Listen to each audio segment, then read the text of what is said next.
तक ये स्टेटमेंट्स इस तरह से ना आना, इन तमाम चीज़ों के पीछे वजह क्या है, ये तमाम चीज़ें आपके सामने रखूंगा।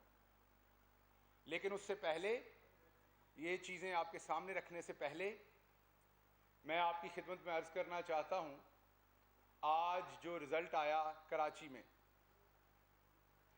सबसे पहले तो मैं इसे जमहूरियत के लिए अफसोसनाक कहूँगा कि पाकिस्तान का सबसे बड़ा शहर, पाकिस्तान का वो शहर जहाँ पे जमहूरियत, जमहूरी मूवमेंट्स सबसे पहले अंगड़ाई लेती है और फिर पूरे मुल्क में फैलती है, हमारे कायद का शहर, उसमें एक इलेक्शन हुआ। तकरीबन ज़्यादातर पॉलिटिकल पार्टीज़ ने रिक्वेस्ट की कि उसको डिले कर दिया जाए। कोरोना की इतनी एक्सट्रीम सिचुएशन में हमारे हमसाया मुल्क में क्या कुछ हो रहा है आपके सामने है, और आप सब सहाफ़ी दोस्तों की बहुत गहरी नज़र है। जो NCOC की कार्रवाई चल रही है, कोरोना के रोज़ नंबर चल रहे हैं, क्योंकि मैं आप सबकी रिपोर्ट्स देखता रहता हूँ टेलीविज़न पे, अखबारात पे, कि एक एक डिजिट को रिपोर्ट किया जा रहा है। तो आपके सामने है मुल्क की सिचुएशन, ऑक्सीजन की कंजम्पशन, हमारे बेड्स की कंजम्पशन, जो आज तो हमें उस चीज़ का एहसास नहीं हो रहा, लेकिन जो पिछले एक साल में इस कौम ने इकट्ठे लड़ा है, जिसमें तमाम लोग शामिल हैं, हमारी अफवाज, हमारी ब्यूरोक्रेसी, हमारी हुकूमत, हमारा मीडिया के कितने खूबसूरत लोग चले गए इसमें। तारिक भाई हमारे बहुत ही प्यारे दोस्त, बड़ा शॉर्ट उनके साथ रिश्ता रहा, अरशद वहीद, कितने दोस्त जो जिनकी उम्र नहीं थी जाने की लेकिन वो चले गए, और फिर कितने बुजुर्ग हम खो दिए हम सब ने, जिन्होंने अभी बहुत देर हमारी रहनुमाई करनी थी इस कोरोना की वजह से। इस सारे तनाज़ुर में सिर्फ पाकिस्तान तहरीक इंसाफ नहीं बल्कि बाकी पॉलिटिकल पार्टीज़ का भी ये ख्याल था कि ये इन दिनों में इलेक्शन अगर डिले हो जाए, और फिर रमज़ान है और फिर वर्किंग डे है, लेकिन इन तमाम चीज़ों को बालाए ताक रख के, क्योंकि इख्तियार इलेक्शन कमीशन का बिल्कुल है, एक इलेक्शन करवाया गया। लॉ की भी ना मंतक होती है। किसी ज़माने में वेस्ट में एक लॉ था कि अगर आप खुदकुशी करने की कोशिश करेंगे तो आपको सजाए मौत है। अब ज़रा गौर से सोचिए इस लॉ को, कि अगर कोई अपनी जान लेने की कोशिश करेगा और नाकाम हो जाएगा, पकड़ा जाएगा, तो आप उसको मार देंगे। अब ये लॉ तो था, उस टाइम इस लॉ की रिस्पेक्ट और इम्प्लीमेंटेशन भी होती होगी, लेकिन इसकी कोई मंतक नहीं है। तो लॉ हमेशा मंतक के साथ होता है। तो अब इसमें भी पावर्स आपके पास हैं, एहतराम है, लेकिन मंतक जायज़ नहीं थी लोगों की जानें खतरे में डालने की। एक तरफ आपने देखा कि पिछले दिनों बच्चों के एग्जाम्स के ऊपर कितना वावेला रहा, और किसी हद तक दुरुस्त वो कि बच्चों की ज़िंदगियां खतरे में हम ना डालें, लेकिन इलेक्शन में वहाँ पे आपने देखा कि किस तरीके से, और उसका जो रिज़ल्ट आया वो इससे भी दर्दनाक, 10% सिर्फ वोटिंग। तो एक तो 10% से भी कम जो मैंने टेलीविजन पे देखा, 9.6। अब मुझे नहीं पता ये इलेक्शन रहेगा, दोबारा होगा, वो इलेक्शन कमीशन को पता है, लेकिन मैंने रूल देखा, पढ़ा, जो लोगों से सुना कि 10% से कम वोटिंग हो, 5% वुमेन वोटिंग से कम हो तो शायद इलेक्शन कलअदम हो जाता है। तो ये तो अब इलेक्शन कमीशन डिसाइड करेगा, लेकिन ये समझ से बाहर है कि इन हालात में इतनी जल्दी में इलेक्शन करवाना, चंद दिन वेट ना करना, इसकी क्या ज़रूरत थी। और फिर एक ऐसा इलेक्शन जिसपे सभी को एतराज़ है। आप रात तक देख रहे थे, पीपल्स पार्टी भी धांधली कह रही थी, नून भी धांधली कह रही थी, PTI भी कह रही, सभी जमातें धांधली कह रहे हैं। ये आप सब ने अपनी रात 12 बजे तक स्क्रीनों पे देखा, यही देखते हुए हम सोए। तो इससे प्राइम मिनिस्टर इमरान खान का वो जो दरीना मुतालबा है, 2 दहाइयों का मुतालबा जो है प्राइम मिनिस्टर इमरान खान का, कि आए इलेक्शन रिफॉर्म करें। जब इलेक्शन होता है सब एक दूसरे के ऊपर धांधली का इल्जाम लगाते हैं, जूतों में दाल बटती है, एक दूसरे पे इल्जामात लगाए जाते हैं, जिसकी गवर्नमेंट होती है उस पर इल्जामात लगाए जाते हैं, जैसे अभी पीपल्स पार्टी पे लग रहे हैं। जैसे ही इलेक्शन खत्म होता है फिर सब भूल जाते हैं, क्योंकि इन तमाम चोरों का इंटरेस्ट इसी तरह के इलेक्शन में है असल में। वरना जितना ये इलेक्शन के दिन पे चीखते हैं, अब आप मरियम बीबी को देखें, जैसे वो चीख रही हैं, जुबैर साहब चीख रहे हैं कि हमारे साथ धांधली हो गई, शहबाज शरीफ साहब, आपको याद है ना जब हम सेनेट का आइडेंटिफाइबल वोट कह रहे थे, तो इन चोरों की आपने उसमें जो जस्टिफिकेशन थी वो सुनी थी आपने? वजह तौजीह जो थी इनकी वो सुनी थी आपने? आज ये रो रहे हैं, कल ये इलेक्शन जीत जाएंगे कोई धांधली करके तो ये बड़े खुश होंगे, हार जाएंगे ये रोएंगे। तो एक लीडर है पाकिस्तान में जिसका नाम इमरान खान है, जो पहले दिन से कह रहे हैं कि फ्री ट्रांसपेरेंट इलेक्शन करवाएं, हम हारें या जीते आए टेक्नोलॉजी लेके आते हैं, इलेक्ट्रॉनिक वोटिंग करवाएं, टेक्नोलॉजी लाएं, जैसे अमेरिका में दूसरे मुल्कों में होता है, ट्रांसपेरेंट इलेक्शन हो। जब ये बात होती है तो एहसन इकबाल जैसे शख्स जो पढ़े लिखे नॉर्मली मालूम होते हैं, जो अमेरिका की एक अच्छी यूनिवर्सिटी से पढ़े हुए हैं, मालूम तो यही होता है, लेकिन वो बात इतनी जाहिल करते हैं कि समझ नहीं आती। मसलन उन्होंने कहा कि पेपर ट्रेल, अमेरिका की तर्ज की वोटिंग करेंगे तो पेपर ट्रेल नहीं होगा। ये पता नहीं किस अमेरिका में रहे, किसमें, इसमें भी तो 2 नंबरी नहीं की गई, क्योंकि अमेरिका में पेपर ट्रेल भी होता है इलेक्ट्रॉनिक वोट का। ये ऐसे ही है जैसे आप एटीएम से पैसे निकालते हैं तो आपको पर्ची भी मिलती है, साथ पेपर ट्रेल भी है आपके पास। तो ये इस तरह की तौजीह देना, तो हम एक दफ़ा दोबारा दावत देते हैं इन्हें। मैं बशीर मेमन साहब से अब बात करूंगा उनके इशू के ऊपर, लेकिन उससे पहले मैं ये आखिरी बात कह दूं कि हम दोबारा इनको दावत देते हैं। आज फवाद चौधरी साहब ने, इंफॉर्मेशन मिनिस्टर ने, मॉर्निंग में जो एक ऑफिशियल स्टेटमेंट दिया उसमें भी ये कहा कि आए, अब एक दूसरे को आप लोग जूते मार रहे हैं वहां पे, ना मारें, आए बैठे टेबल पे, ये इलेक्शन हो गया जैसे पहले बहुत सारे इलेक्शन हो गए, आए बैठ के ट्रांसपेरेंट इलेक्शन का कोई इंतजाम कर लें। आए जिस तरीके से प्राइम मिनिस्टर इमरान खान कह रहे हैं, अभी चंद दिन पहले इनकी स्टेटमेंट थी कि ये इलेक्ट्रॉनिक वोटिंग, पीटीआई की हुकूमत क्यों इस पे बात कर रही है, ये तो इलेक्शन कमीशन का काम है। और भाई हमने तो सुप्रीम कोर्ट के वाजे डायरेक्शन पे भी इलेक्शन कमीशन ऑफ पाकिस्तान के पास गए थे कि हम हर तरह की टेक्नोलॉजी देने को, हर तरह की मदद देने को तैयार। उस वक्त में मैं भी था कि आप बराए मेहरबानी ये जो सेनेट के चंद 100 बैलेट पेपर हैं इनको आइडेंटिफाइबल बना लें, जैसा कि सुप्रीम कोर्ट ने कहा, लेकिन बदकिस्मती से वो ना हो सका। हम आज दोबारा कह रहे हैं, पाकिस्तान तहरीक इंसाफ आज दोबारा रिकॉर्ड पे है। सुबह इंफॉर्मेशन मिनिस्टर ने कहा, अभी मैं दोबारा दस्त बदस्त आपसे रिक्वेस्ट करता हूं, आए तमाम डिफरेंसेस एक साइड पे रखें, फ्री एंड फेयर इलेक्शन, जमहूरियत की बका के लिए, इस कौम की बका के लिए आइए इलेक्शन रिफॉर्म्स करते हैं, लेकिन उन रिफॉर्म्स को करने की कीमत एनआरओ मत रखें। जब हम आपको उन रिफॉर्म्स के लिए बात करते हैं, आप पहले कहते हैं एनआरओ दे दो, एनआरओ ना दें तो आपको कोई रिफॉर्म नहीं चाहिए। तो सिद्के दिल से आए, इलेक्शन पे एक रिफॉर्म करें, हम आपसे रिक्वेस्ट करते हैं, क्योंकि कौम देख रही है। वरना कौम को अच्छी तरह से पता है कि यह हुकूमत कई दफा इसके ऊपर कोशिश कर चुकी है, और मुझे तो यह लगता है कि इन लोगों को ऐसे ही चोरी चकारी के इलेक्शन जो हैं वो सूट करते हैं। तो ये मैं इस तरफ तवज्जो दिलाना चाहता था कि हम इलेक्शन रिफॉर्म्स करना चाहते हैं, आए हमारे साथ मिलें। आप नहीं भी आएंगे तो हम इलेक्शन रिफॉर्म्स करेंगे। ये मुल्क और इस तरह से आगे नहीं चल सकता। प्राइम मिनिस्टर इमरान खान का एक असूली फैसला उन्होंने कर लिया और डायरेक्शन दे दी है, अगला इलेक्शन इंशाल्लाह हमने रिफॉर्म्स के साथ करवाना है। इस तरह से इस चोर बाजारी, मंडी, खरीदो फरोख्त, धांधली, एक दूसरे पे इल्जामात, हुकूमती अदारों पे इल्जामात, रात के टाइम टेलीविजन के ऊपर डिफरेंट रिजल्ट्स, ये नहीं चाहिए और कौम इसकी मुतहम्मल नहीं हो सकती। अब मैं आता हूं बशीर मेमन साहब के इशू के ऊपर। बशीर मेमन साहब के इशू के ऊपर बहुत ही अफसोसनाक वाकया हुआ। वैसे तो हम इम्यून हो गए, हमें इतना पता नहीं चलता। मैंने जो मीडिया देखा है और मैंने जो सुना है, जब आप किसी को स्लैंडर करते हैं और स्पेशली मुल्क के प्राइम मिनिस्टर को स्लैंडर करते हैं, तो लीगल टीम बैठती है वकला की, चैनल की, वो उन तमाम डॉक्यूमेंट्स को देखती है।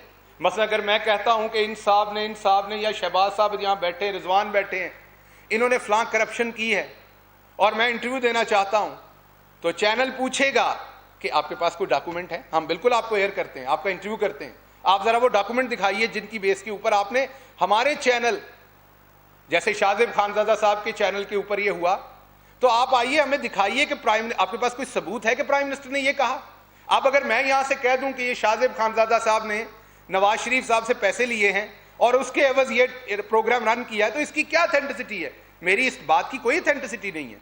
इससे शाहजेब खानजादा साहब जो हैं वो बिल्कुल भी मुजरिम डिक्लेयर नहीं हो जाते। इसी तरह से ये उस टीवी चैनल के एडिटोरियल की ये रिस्पॉन्सिबिलिटी थी कि वो पहले तसल्ली कर लेते, बेशक वो डॉक्यूमेंट ना दिखाते, वो पहले तसल्ली कर लेते कि जो बातें मेमन साहब कह रहे हैं उनका कोई डॉक्यूमेंट्री एविडेंस है, इररिफ्यूटेबल उसके अंदर रेफरेंस मौजूद हैं, और अगर कल को कोर्ट ऑफ लॉ में जाना पड़ा तो हम डिफेंड कर सकते हैं। हमारे यहां नया रवाज है, आप किसी को भी स्पीकर पकड़ा दें, वो किसी को गंदी गालियां दे और बाद में कहे हमने तो कुछ नहीं कहा, वो गंदी गालियां दे रहा, उसको माने। आपकी भी कोई रिस्पॉन्सिबिलिटी है। अगर यहां बैठ के मैं बात कर रहा हूं, ये फोरम यूज कर रहा हूं पीआईडी का, तो रिस्पॉन्सिबिलिटी आज की गवर्नमेंट की है, मैं यहां से जो कहता हूं। इसी तरह जब एक टीवी चैनल अपना फोरम देता है तो क्या वो किसी को कुछ भी कहने देगा उस टीवी चैनल पे? कल को फिर इजाजत दीजिए कोई आके मजहब के ऊपर जो मर्जी बात करे, तोबा नाउजुबिल्लाह, कल को आके कोई पाकिस्तान को गालियां दे वहां पे, आप कहें हमारा तो फोरम है, कैब हो रहा है। ऐसे जंगल का निजाम तो नहीं चल सकता। ये तो एजेंडा ड्रिवन लगता है कि आप एक शख्स को उसकी विशेष के मुताबिक अपना प्लेटफॉर्म दें, एक बिल्ड करें। बच्चा कोई नहीं होता, कान में रोटी कोई नहीं डालता। रात के 10 बजे आप एक एजेंडा शुरू करें, सुबह आपके अपोजिशन के लीडरों की स्टेटमेंट्स पहले से घड़ी हुई हों। वो लोग जो आपको याद है, वही मरियम औरंगजेब साहबा जो 11 बजे से पहले जिनकी स्टेटमेंट कोई नहीं आती, और आपको याद है जब बिजली बंद हुई थी तो बिजली आ भी गई थी, सब कुछ हो गया था, तो उनकी स्टेटमेंट आई थी जब उन्हें मैंने याद करवाया था कि मोहतरमा आप लेट हो गई हैं, मेहनत किया करें अपने काम पे, इतनी लेट स्टेटमेंट नहीं देते। इन सब की 10 बजे स्टेटमेंट्स लिखी हुई बशीर मेमन पे शुरू हो जाती हैं। दैट मीन ये ऑर्केस्ट्रेटेड था, संगत थी, तबले पे कोई था, हारमोनियम पे कोई था, माइक पे कोई था, ये संगत के साथ काम चल रहा था। क्यों चल रहा था वो आपके सामने रखता हूं, कोई और अखबार नहीं रखूंगा। सबसे पहले दी न्यूज, ये दी न्यूज में एक इश्तिहार दिया हुआ है,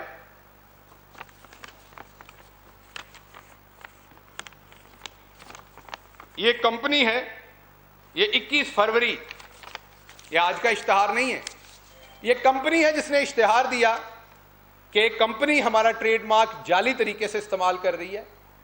ये कंपनी कह रही है जंग के मुताबिक, न्यूज के मुताबिक और जंग के मुताबिक, दोनों के ऊपर इश्तिहार है, एक जंग का है और एक द न्यूज का है, इंग्लिश और उर्दू दोनों में दिखा रहा हूं कि एक कंपनी कह रही है कि हमारा नाम फोर्जरी के साथ जाली तरीके से इस्तेमाल करके हमारे बिजनेस पे बिजनेस किया जा रहा है। ये कौन सी कंपनी है, मैं नाम नहीं लेता, बिजनेस कंपनी है, आपने उनसे ऐड लेने होते हैं इसलिए मैं उनका नाम नहीं लेता, वरना आपको डॉक्यूमेंट दे दूंगा, इनकी कॉपीज आपको इन पे नाम नजर आएंगे, ये अखबार के ऐड पे भी आपको नजर आ रहा होगा।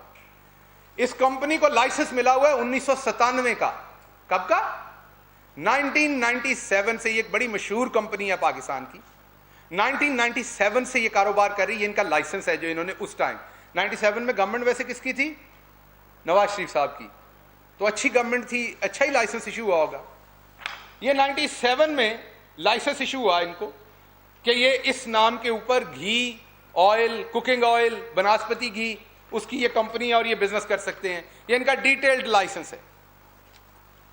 उसके बाद ये भी इनके पुराने, सालों पुराने लाइसेंस है इसी कंपनी के, जो पाकिस्तान के डिफरेंट वफाकी इदारे जो लाइसेंस कॉपीराइट्स को मैनेज करते हैं, उन्होंने इनको लाइसेंस दिए हुए हैं और ये एक बड़ी कंपनी है। अब यही कंपनी, एक मैंने पहले आपको 21 तारीख का ऐड दिखाया, 21 फरवरी का ऐड दिखाया, ये एक और ऐड है, ये आप देख लीजिए, ये एक और ऐड है। ये कंपनी चीख रही है, जंग और न्यूज में एड्स हैं कि जी हमारे बिजनेस के साथ दो नंबरी हो रही है, हमारा जो ट्रेडमार्क है, हमारा जो बिजनेस है, हमारा जो मार्का है, ब्रांड नेम है, उसमें जाली तरीके से बिजनेस करके बेचा जा रहा है। बेशबहा और भी इश्तिहार हैं, लेकिन मैंने आपके सामने ये 3-4 रखे हैं। ये 4 डिफरेंट डेट्स के, जनवरी फरवरी के अंदर ये 4 डिफरेंट डेट्स के जो इश्तिहारात हैं, ये आपके सामने जंग दी न्यूज के मौजूद हैं। ये एक और सर्टिफिकेट है जो सालों पुराना है, जो इसी कंपनी को एक और इदारा इशू करता है, ताकि पता चलता है कि ये एक सिक्काबंद कंपनी है जो अपना बिजनेस कर रही है। ये ISO सर्टिफिकेशन है, ये 2005 में इसी कंपनी को जारी होती है, इसी ब्रांड नेम के साथ, ताकि कोई ये ना कहे कि ये तो बशीर मेमन साहब ने बात की तो आप बाहर ले आए चीजें। ये 2005 का सर्टिफिकेट इसी कंपनी को, 1997 का मैं आपको दिखा चुका हूं। अब हुआ क्या इस कंपनी के साथ हुआ ये कि एक नई कंपनी रजिस्टर्ड की जाती है बशीर मेमन साहब के बेटे की तरफ से, 2019 में की जाती है। अगर मैं गलत नहीं तो कोई डेट्स चेक कर ले कि क्या उस टाइम बशीर मेमन साहब नौकरी में थे कि नहीं थे। घी की मिल लगाने में मैंने बहुत एक्सपर्ट्स के साथ बात की तो पता चला कि 1.5 साल कम से कम लगता है, क्योंकि आप बशीर मेमन साहब के इंटरव्यूज देख के लगता है कि उनकी स्पीड बहुत तेज है, तो उन्हें 1 साल लग गया होगा। और जब उन्होंने ये कारोबार शुरू किया, जो डेट हमारे सामने है, तो उससे ये नजर आता है कि ये नून लीग की गवर्नमेंट के अंदर मिल लगी थी जो उनके बेटे ने लगाई थी, और ये इस कंपनी के नाम पे जालसाजी के साथ लगाई गई। अब इस कंपनी ने, आपने कहा कि ये सारी चीजें दे दी, तो क्या ये कंपनी अदालत गई? जी बिल्कुल गई। ये अदालत में इनको स्टे ऑर्डर मिला आईपीओ का। ये इस साल के शुरू में ये अदालत गई कंपनी। अदालत ने स्टे ऑर्डर दिया। क्या स्टे ऑर्डर दिया? कि जो बशीर मेमन साहब के बेटे ने कंपनी बनाई, जो जाली तरीके से इस कंपनी का बिजनेस इस्तेमाल, मैं नहीं कह रहा, ये वो कंपनी कह रही है, उनके अखबारात में इश्तिहार कह रहे हैं, ये मैं नहीं कह रहा, अखबारात में मैं उन्हें लज नहीं कर रहा, ये वो कंपनी कह रही है। अखबारात के इश्तिहार आपके सामने रखें, अदालत का ये फैसला आपके सामने रख रहा हूं कि ये जो अल मुश्तबा ऑयल घी कंपनी है जो बशीर मेमन साहब के बेटे की है, और उन्होंने कल कंफर्म भी किया मीडिया पे, और ये मैं सब कुछ इसलिए लाया हूं कि हमारे एक बहुत ही उम्दा रिपोर्टर हैं, बहुत ही अच्छे रिपोर्टर हैं जियो ग्रुप से, जाहिद गशकोरी, मेरे दोस्त भी हैं और बहुत ही मेहनतकश और बहुत ही उम्दा रिपोर्टर हैं। उन्होंने भी कल रिपोर्ट किया कि उनकी घी की मिल के ऊपर छापा पड़ गया, गवर्नमेंट उसके ऊपर एक ऐसी कार्रवाई कर रही है बदला लेने के लिए। तो ये अगर किसी की रोजे से आंखें बंद ना हो रही हो तो खोल के देखिए कि अदालत का फैसला है जिसने स्टे ऑर्डर दिया, लाहौर की अदालत, कॉपीराइट्स के ऊपर उन्होंने इन्हें स्टे ऑर्डर दिया। ये बड़ा क्लियर, अल मुश्तबा कंपनी के खिलाफ ये स्टे ऑर्डर इशू हुआ जिसमें उन्हें मना किया गया कि आप इन चीजों से मत बेचें, आप इनके नाम से चीजें मत बेचें। ये एक और अदालत में वो गए। ये मैं माजरत चाहता हूं, ये इस्लामाबाद की ट्राइब्यूनल थी जो पहले दिखाई आपको, जो पहले मैंने आपको फैसला दिखाया। ये अब लाहौर की ट्रिब्यूनल है, क्योंकि डिफरेंट जगहों पे घी बिक रहा है। तो यहां पर भी इन्होंने कहा कि जी हमें स्टे ऑर्डर दिया जाए। तो ये ऑनरेबल इंटेलेक्चुअल प्रॉपर्टी ट्रिब्यूनल जो है, उन्होंने ये स्टे ऑर्डर दिया, और ये बड़ा वाज़े लिखा हुआ है फैसले के 3रे पेज पे कि ये जो इनकी कंपनी है, इनको मना कर दिया है कि ये इस ब्रांड नेम के साथ जो किसी और का है, किसी और की मलकियत है, ये जालसाजी ना करें, ये चीजें मत बेचें आप। तो ये 2 स्टे ऑर्डर्स हो गए। उसके बाद इसी कंपनी की जो वकला की टीम है, उन्होंने एक लेटर लिखा, इन्फॉर्म किया, इनकी वही कंपनी जिसपे ये कह रहे हैं कल छापा पड़ा, उनको इन्फॉर्म किया कि आप ये जालसाजी ना करें, अदालत ने स्टे ऑर्डर दे दिया है। अब आप कहते होंगे इन्होंने अब क्या कहा कल कि जी वहां कोई प्रोडक्शन नहीं हो रही थी।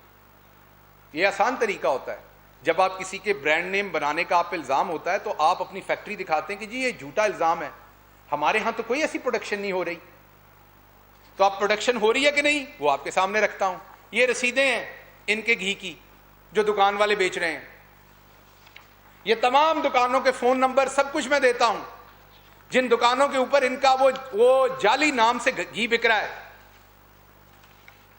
वैसे तो बशीर मेमन साहब स्लिपरी साबित हुए हैं, लेकिन इनका ये जो स्लिपरी बिजनेस है घी का, ये तमाम इन स्टोरों के ऊपर इनकी रसीदें देख लीजिए कि बिक रहा है। फिर ये कहां प्रोड्यूस हो रहा है अगर बिक नहीं रहा तो?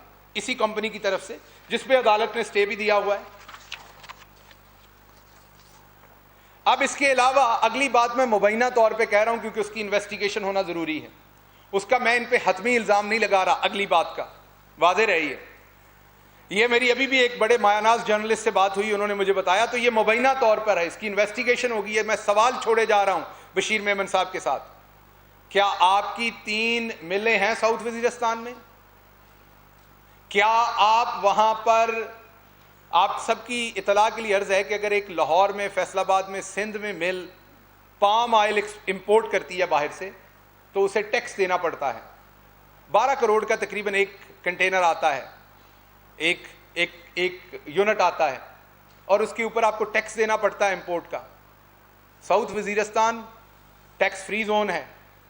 क्या आपने, मेरा सवाल है कि वहाँ 3 मिलें सिर्फ इसलिए लगाई हुई हैं, ये मेरा सवाल है आपसे, कि आप वहाँ पर इंपोर्ट करें, टैक्स चोरी करें और बाद में वही खाम तेल जो है वो मुल्क की दूसरी मिलों में इस्तेमाल करें, दूसरे लोगों को बेच दें या अपनी इंडस्ट्री में इस्तेमाल करें? क्योंकि आपने टैक्स नहीं दिया, वो टैक्स फ्री जोन है, आपको करोड़ों रुपए का फायदा हो जाता है सिर्फ इसी में। क्या दूसरा सवाल है कि उन मिलों में 5-5 लोग नहीं बैठे, 6-6 लोग, और बाकी कागजों में लोग हैं। मैंने दोबारा कहा कि ये मैं उन पे कोई हतमी बात नहीं कर रहा, ये मैं सवाल उठा रहा हूं, इसकी इन्वेस्टिगेशन करनी पड़ेगी FIA को भी, और ऑफ कोर्स FIA में कुछ उनके चाहने वाले भी बैठे होंगे, उनको भी ये सोचना पड़ेगा और सुनना पड़ेगा कि अगर पाकिस्तान तहरीक इंसाफ अपने रैंक एंड फाइल के अंदर इंसाफ करवाना जानती है तो आपसे आपके रैंक एंड फाइल के अंदर भी इंसाफ करवाना जानती है और करवाएगी। ये काम और नहीं चलेगा।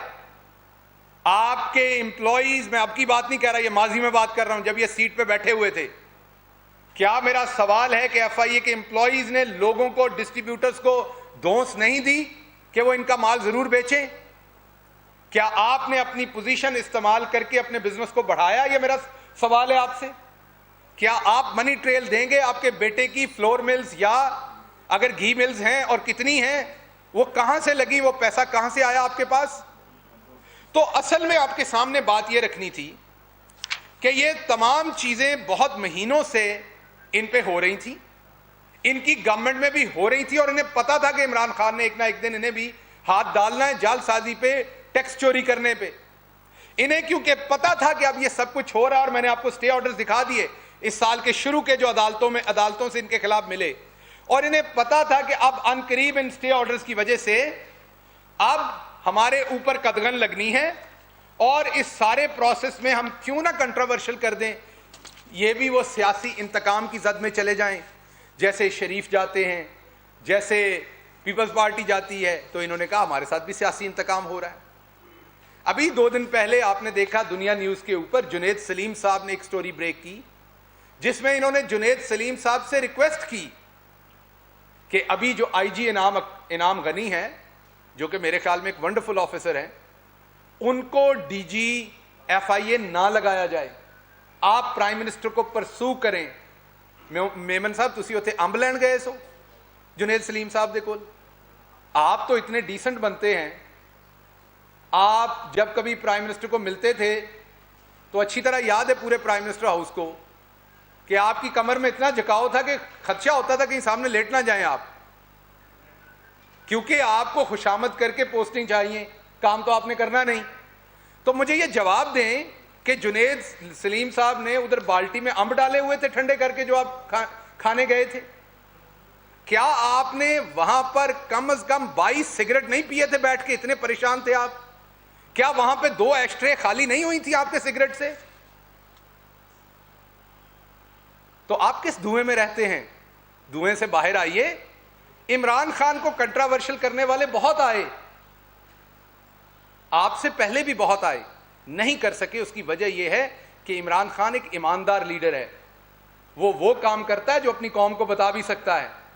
इमरान खान ने जिस एक केस के बारे में आपको कहा था, वो काबीना के अंदर कहा था, बमांगे दोहल कहा था, सबके सामने कहा था। तो असल कच्चा चिट्ठा आपका यह है, मुझे उम्मीद है कि आप इसका जवाब देंगे। मैंने आपसे सवाल उठाए हैं, अगर आप इनोसेंट हैं तो आइए, मैं अपनी ये तमाम चीजें वापस ले लूंगा आप पे जो मैंने आपके सामने रखी हैं। क्या ये केसेस कोर्ट में हैं? क्या आपके खिलाफ स्टे ऑर्डर आया आपके बेटे के? क्या मैंने जो सवाल पूछे, क्या साउथ वजीरिस्तान में ये आपकी 3 मिल्स हैं, क्या वहां पर कितनी इंपोर्ट होती है, कितना कंज्यूम होता है, कितना घी वहां आप बनाते हैं? तो ये सब कुछ इन्वेस्टिगेट होगा और आपको सवालों के जवाब भी देने पड़ेंगे, और जो पहले आप जालसाजी करके पैसा कमा चुके हैं उसके ऊपर आपको जवाब देना होगा। और अब जुनैद सलीम साहब की स्टेटमेंट ऑन रिकॉर्ड है, तो आप बताइए इनाम गनी साहब ने आपके साथ ऐसा क्या किया था कि आप लॉबी करते फिर रहे थे उनकी पोस्टिंग रखवाने के लिए, आप लाहौर तक पहुंचे? और ये तो एक जुनैद सलीम साहब ने बताया on record, of the record कई और लोगों ने भी जिक्र किया ये कि बड़ी फिक्र थी। क्या आपको फिक्र ये थी कि ये तमाम कारनामे जो हैं वो सामने आ जाएंगे? तो ये जो PSQ है और IPO है, इन दोनों को इस कंपनी ने कई महीने पहले एप्लीकेशन दी थी, जो मैं आपके सामने रख चुका हूं। ये देखिए, ये जो कंपनी जिनके नाम पे जालसाजी हो रही, कई महीने पहले इन्होंने PSQ को एप्लीकेशन दी, IPO को एप्लीकेशन दी, ये नोटिस भेजे लीगल इन्होंने IPO को, PSQ को, कि आप हमें ये दादरसी हमारी करें, हमारे साथ जालसाजी हो रही है। उसके ऊपर आपकी 2 नंबरी के ऊपर एक कार्रवाई हो रही है, जिसपे मैं कहता हूं मेरे ख्याल में तो आपकी मिल फौरी सील होनी चाहिए, जो कुछ आपने किया हुआ है। ये जो इतने लाखों रुपए उन्होंने अखबारों में इश्तिहार दिए कि आप जालसाजी कर रहे हैं, ये उन बेचारों की कोई दादरसी नहीं होनी? तो आप आके बता रहे हैं कि मेरे साथ जुल्म हो रहा है। तो अब ये जो सवाल मैंने उठाए हैं, इनके ऊपर अब आपको जवाब देना पड़ेगा। आप पहले ये जवाब दीजिए, और आइंदा के लिए मेरी गुजारिश है कि बिल्कुल सिलेंडर करवाइए, किसी से कुछ भी कराइए, लेकिन पहले जो एक मुसद्दका असूल है मीडिया के, कि आप एक डॉक्यूमेंट देखिए कि ये चीज है या नहीं है। सिर्फ आपने सुन लिया और पसंद आया, पसंद तो मुझे बड़े लोगों के खिलाफ बातें आती हैं, तो क्या मैं इस प्रेस कॉन्फ्रेंस से डाइस से उनके बारे में कह दूं? नहीं, ऐसा नहीं हो सकता। मैं यहां बैठा हूं जिम्मेदारी से जो बात करनी, अभी भी मैंने जिन चीजों का मुझे नहीं पता मैंने सवाल उठाए। मैंने बशीर मेमन साहब पर एक इल्जाम मेरी जात ने नहीं लगाया। तमाम वो चीजें जो अखबारात में प्रिंट हुई हैं, जो मैं जुनैद सलीम की बात कर रहा हूं, वो ऑन रिकॉर्ड टेलीविजन पे कह चुके हैं। एक इल्जाम मैं अपनी तरफ से नहीं लगा रहा, वो तमाम चीजें जो डॉक्यूमेंट्स की जीनत है। तो बशीर मेमन साहब जवाब दीजिए इन तमाम चीजों का। अब आपके सवाल जी।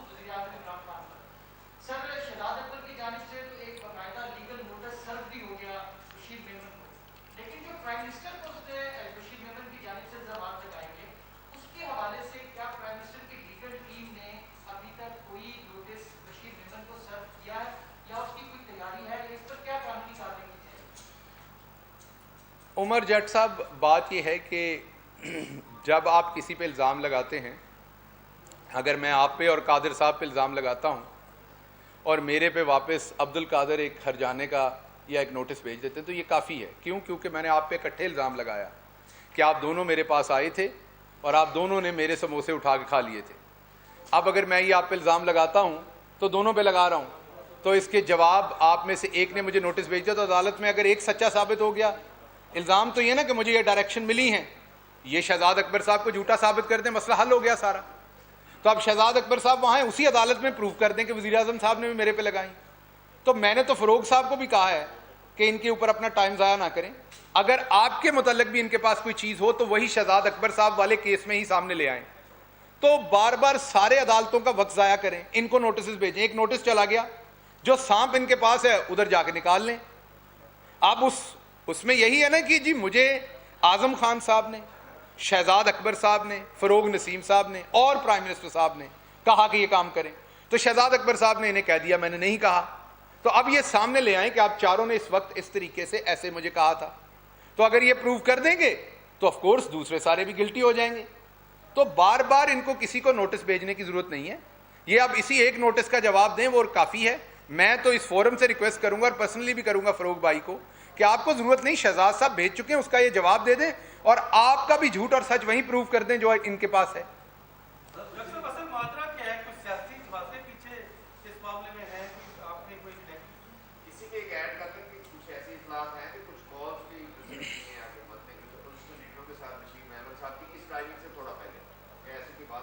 देखिए, वो मुतल्लिका इदारों को बातें सामने लाने दें, जो इदारे इन्वेस्टिगेट कर रहे हैं, जिन इदारों का लीगली आइनी तौर पर जिनका इस्तेहकाक है। मेरा ये इस्तेहकाक नहीं है। मेरा जो इस्तेहकाक है वो मैंने आपके सामने रखा है, और इनकी मुलाकातें लोगों से हैं या नहीं हैं, वो जो इन्होंने एक ऑनरेबल ऑफिसर इनाम गनी साहब के खिलाफ स्लैंडर और साजिश, हम किसी के दर्द को महसूस नहीं करते। मैं आपके ब्यूरो चीफ के पास जाके या किसी अखबारी रिपोर्टर के पास जाके आपकी बुराई करूं तो आपको उस टाइम बहुत तकलीफ होगी। मेरे खिलाफ कोई करे, मुझे बहुत तकलीफ होगी। अब मैंने इनाम गनी साहब का नाम लिया, मैंने भी आराम से ले दिया, आपने भी आराम से सुन लिया। हमें इस बात का एहसास ही नहीं है कि ये कितनी घटिया हरकत है कि आप किसी और शख्स के करियर को बर्बाद करने के लिए लॉबिंग करें। अगर इनाम गनी साहब ने कुछ गलत किया है तो इनमें हिम्मत होनी चाहिए थी, वो सामने ले आते, प्रेस में लाते, अदालत में जाते। ये पीछे से साजिशें करके उनका करियर क्यों खराब करें? और गवाह मौजूद हैं जिन्होंने बात कर दी मीडिया के ऊपर आके, तो ये इसका जवाब दें कि ये क्यों कर रहे थे ऐसे, ये अफसरान से खाइफ क्यों थे, कहीं इनकी इंक्वायरी ना हो जाए।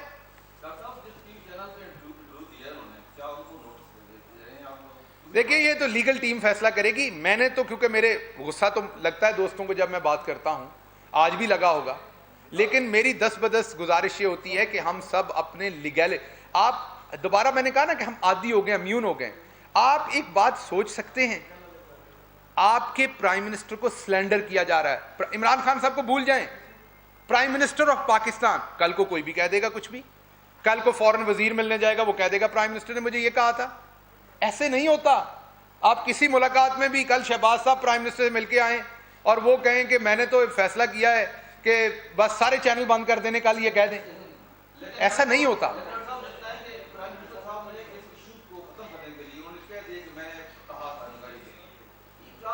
नहीं, उन्होंने बिल्कुल ऐसा नहीं कहा। जो बात उन्होंने कही थी वो तब भी कैबिनेट के फोरम पे कही थी और आप सबने रिपोर्ट की थी, उन्होंने कोई ऐसी बात नहीं कही। आखिरी सवाल लेता हूं, ये जरा सवाल ले लें फिर आपकी तरफ आता।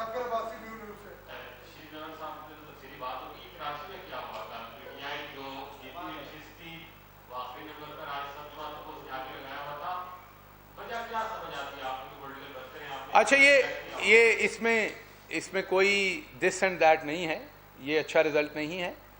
इसके ऊपर वहाँ की जो हमारी पार्टी की आदत है उनको सोचना चाहिए और इनवर्ड इन चीज़ों का एनालिसिस करना चाहिए। जैसे प्राइम मिनिस्टर इमरान खान कहते हैं कि वो हार कभी बुरी नहीं है, जिसके बाद आप कुछ सीखें, तो हमें इससे सीखना चाहिए। लेकिन उसके साथ साथ आप ये भी देख लें कि जो वहाँ वोटर टर्न आउट है, शायद ये एक अच्छा सैम्पल भी नहीं है। हर पार्टी का एक वोटर होता है, हर पार्टी के एक वोटर की नफ्सियात होती है, आप मेरे से बेहतर जानते हैं। एक पार्टी का वोटर जो है वो ज़्यादा मिडिल क्लास है, एक का ज़्यादा एफ्लुएंट है, ज़्यादा कंसर्न्ड है, ज़्यादा केयरफुल है। तो अगर कोविड एक्सट्रीम पे होगा तो सबसे ज़्यादा मार भी उसी पार्टी को पड़ेगी। तो आप थोड़ा सा ये देखें कि हमारा जो वोटर है वो कोई बहुत ज़्यादा जागीरदार वोटर नहीं है, आम शहरी हमारा वोटर है, पढ़ा लिखा शहरी जो कंसर्न्ड है अपने लिए और अपने बच्चों के लिए। हमारा, आप सबको पता है, ये मैं लफाजी नहीं कर रहा, मैंने पहली बात कही कि हार से सीखना चाहिए। लेकिन आप ये भी देखें कि जो सिचुएशंस होंगी उसमें अगर आज पेशावर में भी इलेक्शन हो तो हमारा टर्नआउट बहुत कम होगा, ओवरऑल वोटर टर्नआउट, क्योंकि जहाँ भी पढ़ी लिखी, जहाँ भी ऐसी आबादी जो कंसर्न्ड है ज़्यादा अपनी हेल्थ के लिए, वो ऐसे हालात में बाहर नहीं निकलेंगी। इसीलिए तो हम कह रहे थे कि इलेक्शन को अभी कोरोना के इन हालात में ज़रा थोड़ा सा रीथिंक किया जाए। तो मेरे ख्याल में इसमें बहुत बड़ी वजह, क्योंकि वोटों का मार्जिन तो आपके सामने है, इतने वोट तो नाज़म लेते हैं यूनियन काउंसिलों में, जितने वोटों के इलेक्शन जो है वो यहाँ पे हुए हैं एमएनए की सीट पर। मैं अभी, मुझे पता, मैंने आपको पहले कहा कि शिकस्त को जैसे हमारे असजद मल्ली ने कबूल किया खुले दिल से, गिरते हैं शाह सवार ही मैदान जंग में, तो खुले दिल से एक्सेप्ट करना चाहिए। लेकिन इस इलेक्शन में अभी तक कुछ भी वाजे नहीं। मैंने आपको बताया कि सारे ही कह रहे, जितने वाले भी कह रहे हैं धांधली हुई है, हारने वाले भी कह रहे हैं धांधली हो रही है, तो कोई पता नहीं कि ये इलेक्शन टिकेगा नहीं टिकेगा। तो अब मैं एक हुकूमती पोजीशन से किसी को मुबारकबाद भेज दूं, कल को कोई और बात निकल आए, फिर वो कहते हैं जी वो पहले तो मुबारकबाद दे दी थी आपने। तो इसलिए बहुत मोहतात स्टेटमेंट यहाँ से जाना चाहिए, और वो स्टेटमेंट जो मैं आपको दे रहा हूँ वो यही दे रहा हूँ कि ये इलेक्शन इस टाइम पर ना होते तो एक रियल वोटर टर्नआउट सामने आता, लोगों को पार्टिसिपेट करने का। अभी तो लोग अपने बच्चों की, अपने बुजुर्गों की जिंदगियों के लिए डरे हुए हैं, तो इसमें लोग क्या वोट डालेंगे। आप सबका बहुत शुक्रिया जी। ये बेटा उठा लें फिर बाद में सारे। ये मैं आपको इसकी कॉपी देता हूँ ऑनलाइन, पीआईओ को कहता हूँ कि वो दें, ये मैंने फाइल बनाई हुई, ये मैं आपको दिलवाता हूँ, ये आपको मकबूल साहब देंगे, ऑनलाइन कॉपी आपको व्हाट्सएप पे मिल जाएगी, क्योंकि ये मैंने फाइल बनाई हुई, मेरे बाद में भी चाहिए। ना करे मेरे बुजुर्ग